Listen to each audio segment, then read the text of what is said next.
Hi everyone. So I will be presenting on music perception in individuals with hearing aids. So just as a quick background, I became interested in this topic because my mom plays flute professionally and she actually has a sensorineural hearing loss. She currently wears hearing aids, but ever since she got them, she complains about having difficulty playing flute and listening to music with her hearing aids in. So I decided to explore this further. So as we know, individuals with hearing loss have three choices of hearing technology.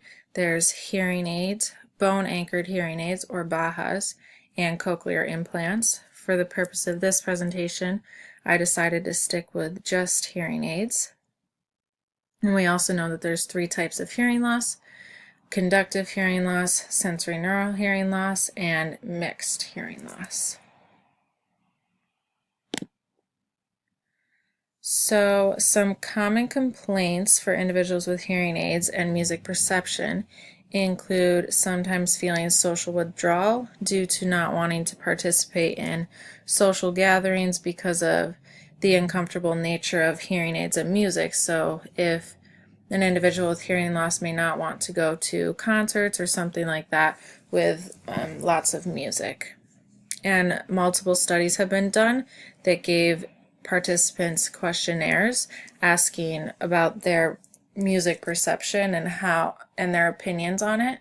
So a couple of those are that music is too bright or shrill, hearing aids worsen the tone quality, and playing instruments such as piano and flute are unbearable due to excess feedback.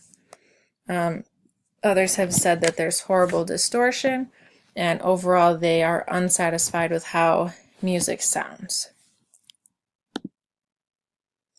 So in order to have successful music perception, the nature of the input signal needs to be good.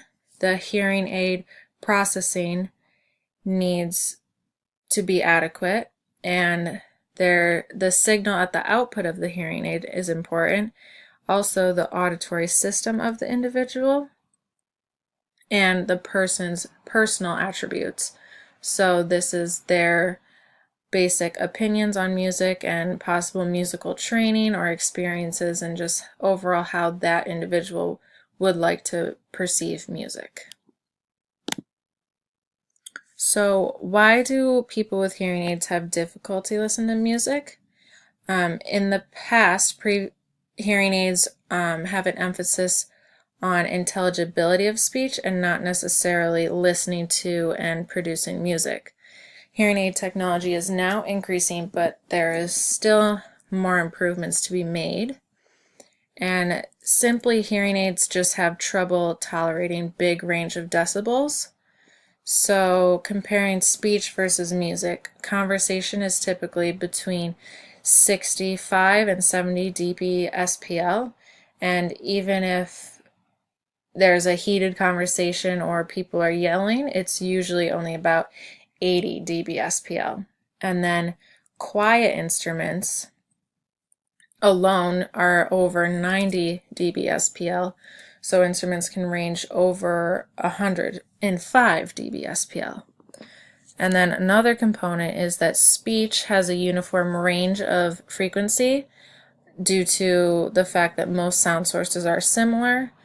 Most males and females are similar in the way that we all have the same type of sound source.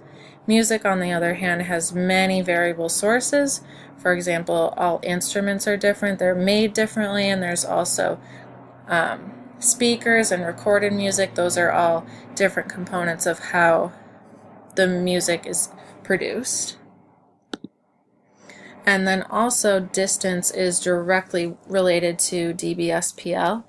Therefore, instruments in live music close to your ear will be an extremely high dBSPL, this making it very uncomfortable for people with hearing aids because the hearing aids are picking up that high level of dBSPL. So some examples of this are playing flute or violin, those kind of instruments that are kind of close to our head and ears, and also rock or live concerts where you are possibly close to large speakers. So hearing aids also perceive high frequency music as feedback. So that is the distortion and unpleasant sound that people talk about. I'm sure we've all heard microphones make that ear-piercing screeching noise, and that's the feedback that we're hearing from the microphone. So we can imagine how that feels when you have a microphone right in your ear producing feedback. I'm sure it's very uncomfortable. So some possible solutions. Typically hearing aids now have a feedback reduction system, and this is the system that tries to eliminate feedback, but often the system detects high frequency music as feedback, which then results in the distortion of sound like I discussed previously. So therefore, turning off this system while listening or producing music can be beneficial.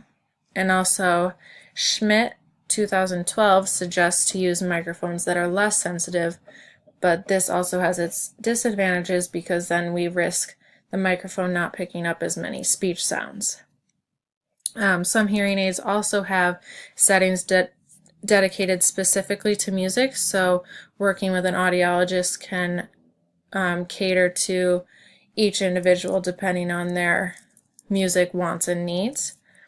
And then there's also opportunity to make a large bandwidth program, so this can extend to higher frequencies that are commonly produced in music, ultimately hoping that there is no feedback from that music. And these are my references. Thank you.